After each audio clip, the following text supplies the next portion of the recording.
Iskawaran, Salam, and Namaste, everyone. Welcome back. By now, you successfully completed your environmental and social safeguard screening for your GCF concept note. And so we're sure that we don't have to worry about any chemical spills or forced relocation, money laundering, or trafficking of drugs associated with your project. Everything is safe and sound and environmentally friendly. What a relief. So let's move on. Now we're ready to move into Module 6. In this module, we're going to be discussing a couple of very critical issues. The first of these topics, which we'll cover in the first part of the module, is GCF's investment criteria.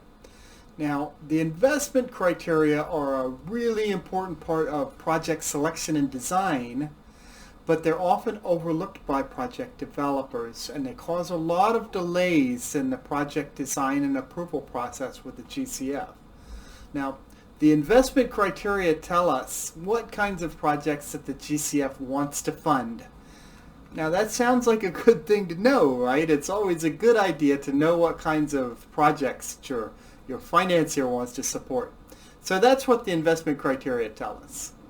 But you really would be surprised at how frequently people jump into writing up proposals without taking the time to read the directions and the guidelines and how to understand the priorities of the financier. In this case, the investment priorities of the GCF, the investment criteria. But we're not going to do that. We're going to make sure that our concept notes are closely aligned with the investment criteria. Now, the second topic, which we'll be covering in the second part of the module, is how to justify your funding request to the GCF. In other words, we're going to answer the question, why does the project require GCF funding? Now, as you can see from the image on your screen, this is one of the questions that you have to answer in the simplified approval process concept note template. GCF funds are public funds, and so there are some do's and don'ts when it comes to how public funds are used.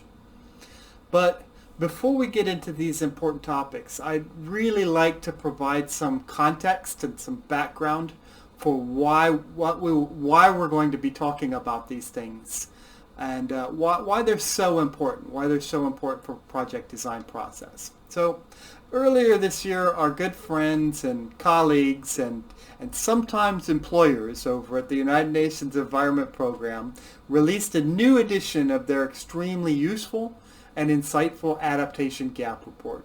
So let's see it up on the screen. Now, we're making this video in February of 2021. And this report was released in 2021 itself. So it's hot off the presses. It's brand new. It's market fresh. It's still warm. And warm like coffee, not like a body. So it's good. We'll include a PDF version of this in the resources section of the course, or you can look it up on Google. But like its predecessor report, this adaptation gap report tells a story. And that story, it's about the relationship of the current supply of adaptation finance and the current and future needs for adaptation finance and the gap between these two.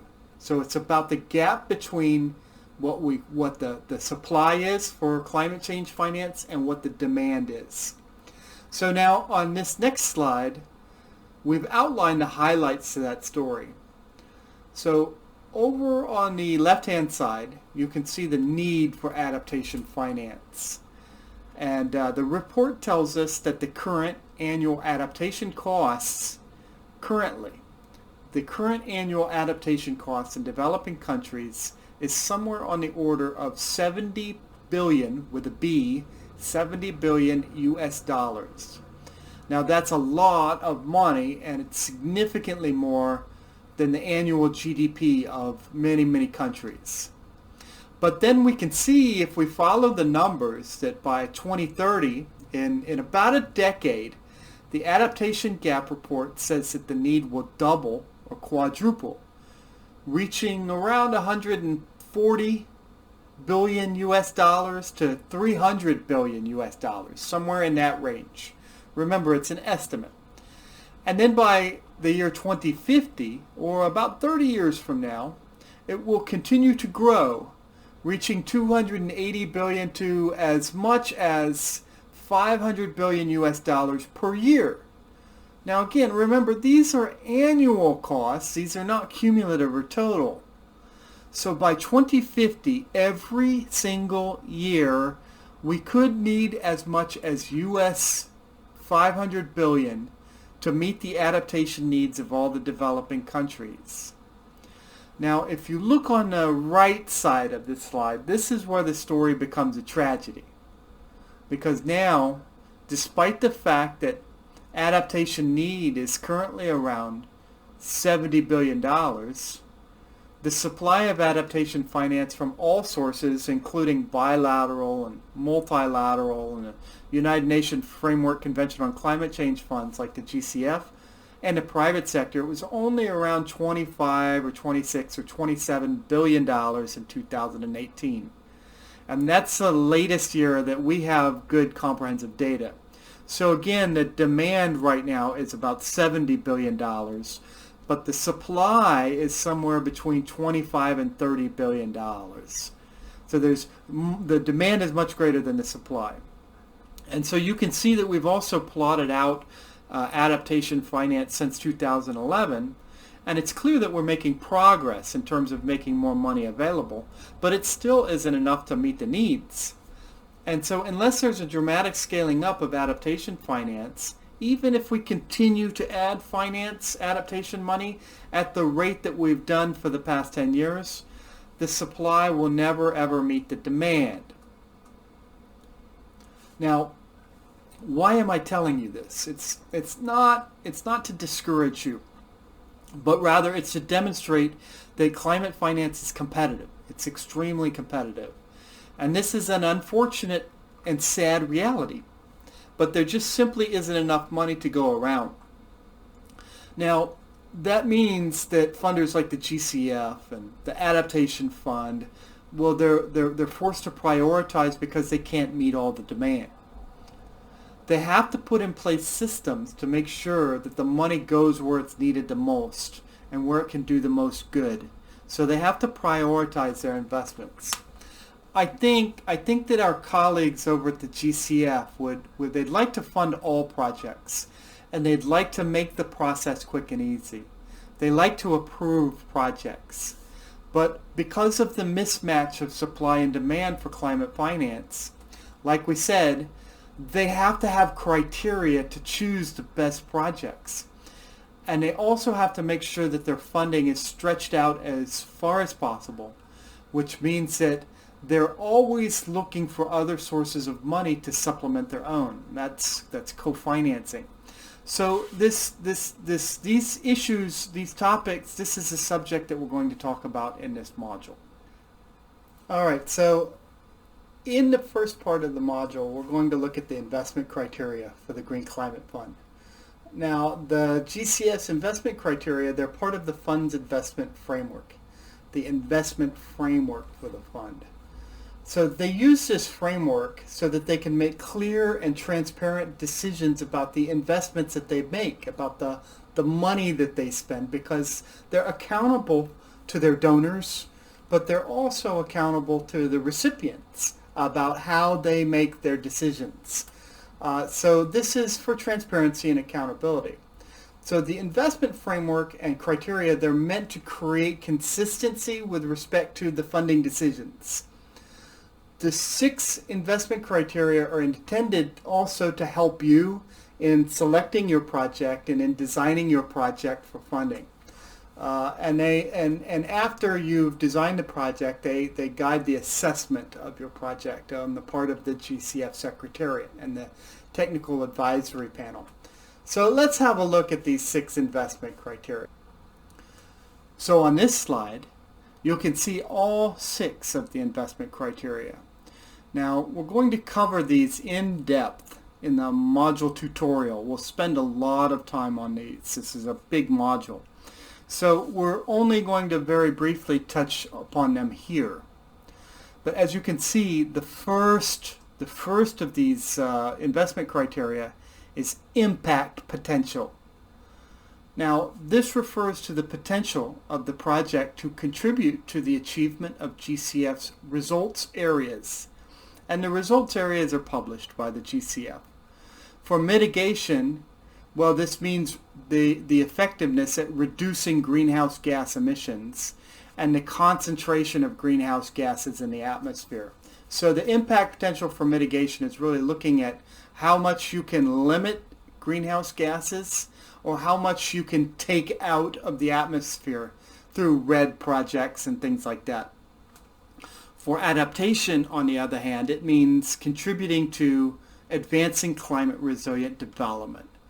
In particular, avoiding loss of lives and livelihoods or damage to physical assets, economic losses, and so forth. That's what they're looking for in terms of the impact potential. Now, the second investment criteria is paradigm shift.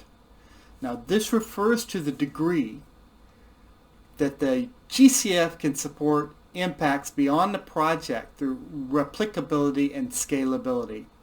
So remember what we said about the project sustainability in the last module. That's part of paradigm shift.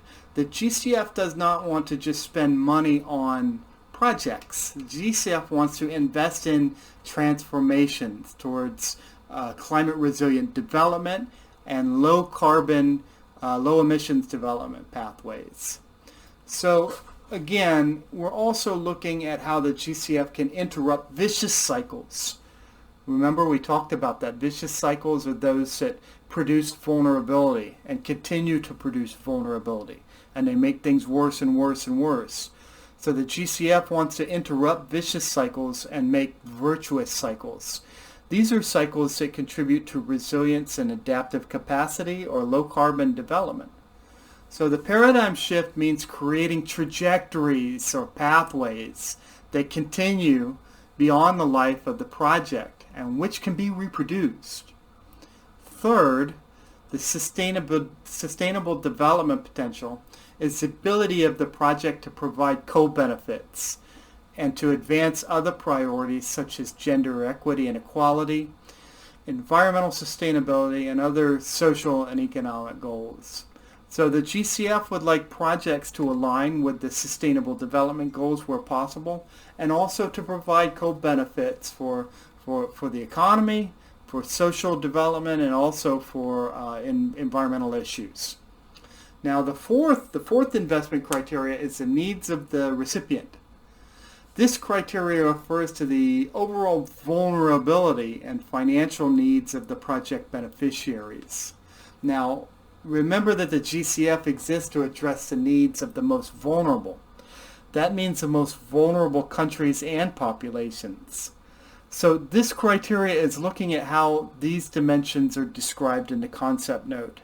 And the investment criteria aims to ensure that your project is indeed focusing on the most vulnerable populations and the most vulnerable regions within your country. Now, fifth, we have country ownership. Country ownership is fairly straightforward.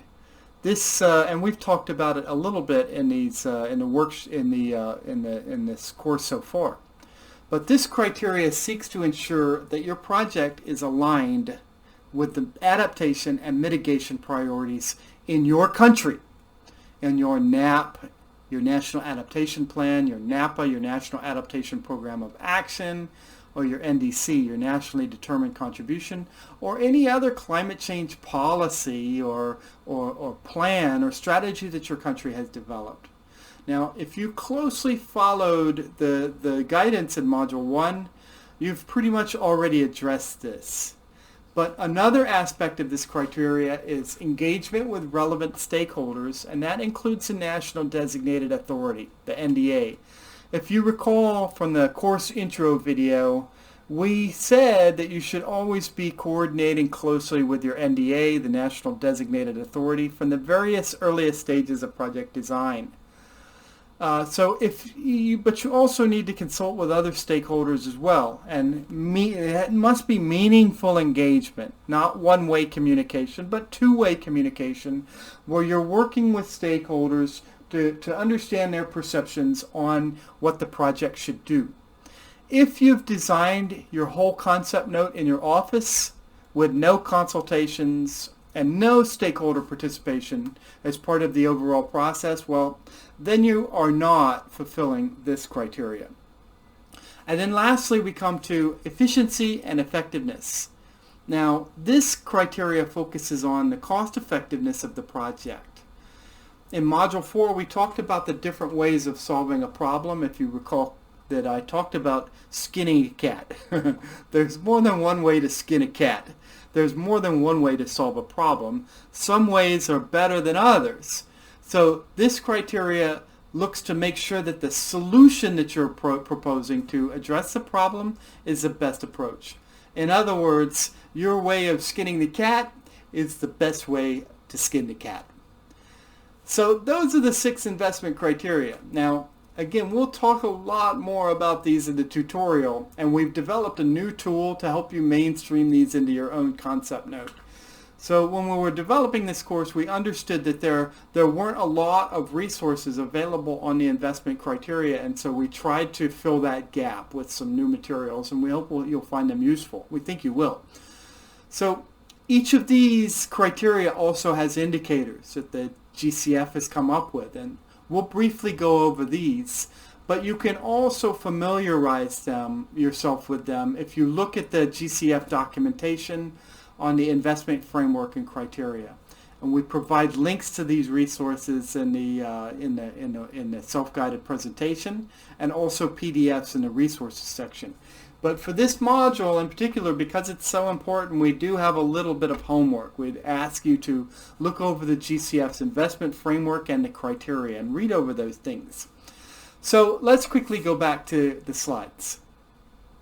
Now we're going to talk about justifying your request to the GCF and justifying the use of public funds. Now, as you can see here, the simplified approval process concept note template, it also asks you to justify your GCF funding request. As I mentioned earlier, part of designing a concept note is being able to explain to the GCF why you need their support and why you aren't getting the funding from some other source, like the national budget or from the private sector. So that sounds very natural, but people forget this in many cases. You definitely have to you have to show the GCF why your project needs their support. So in particular, the GCF does not want its funds to discourage private sector investment or to crowd it out. Crowding out, as you can see on the slide, this refers to funding that serves to limit private sector investment or disincentivize it.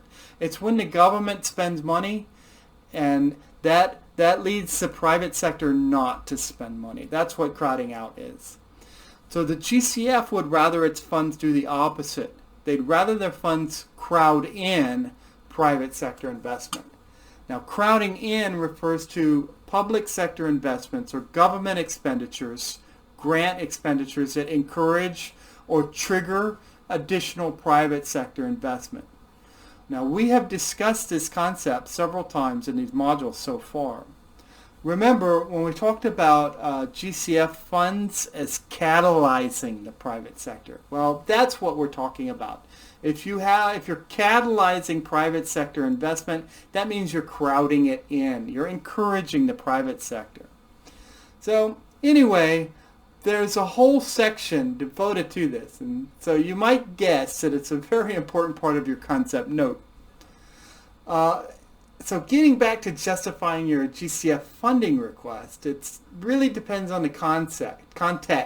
It depends on the context. It depends on the country or region that you're working in.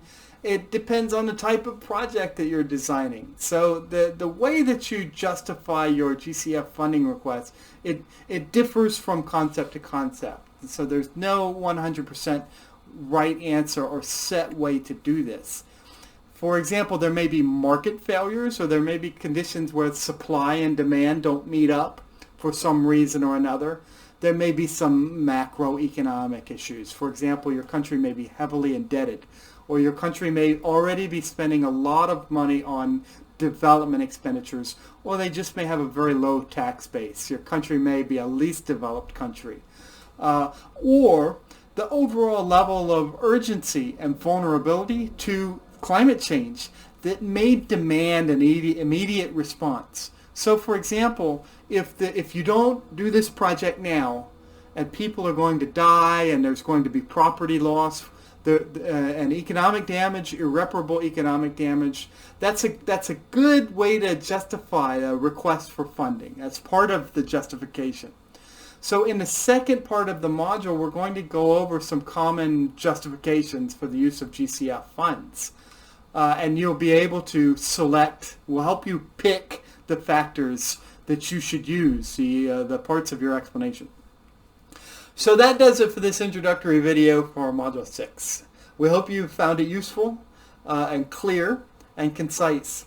There is a lot to digest here, in particular in Module 6 with the investment criteria. But don't worry, the tutorial presentation will go through all of these investment criteria one by one, and we'll break them down, and we'll give you examples. So we do, like I said earlier, we do recommend that you read GCF's guidance on the investment criteria. You'll find PDFs of the relevant documents in the resources section for the course for this module. And there are also hyperlinks in the self-guided tutorial presentation so that you can look them up online. So make sure you have those open. So learning as much as you can about the investment criteria, well, you can think about this, you can think about that as a good investment in and of itself. So after you finish the tutorial, you can check out the 2 tools that we've created for this module. The first tool helps you organize the information that you need to show the GCF that you've considered the investment criteria and that your concept note is aligned with the 6 investment criteria. We made the second tool to help you think about how your project is going to provide sustainable benefits and how to put together the project's exit strategy. That's what the second tool is about. So also don't forget to check out the GCF video that they made, especially for this course. So the video that they made for us talks about co-financing, and that's a topic that we're going to cover a little bit in the next module.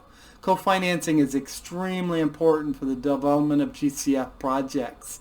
It's also an area where there's sometimes confusion, and we get a lot of questions about co-financing. It's an important topic, so make sure to pay attention to that. Look at the external resources that we've included in the resource section of the module as well. So that's it. I'll see you in the next module. Salamat po, mahad sanid, and donaban. Bye-bye.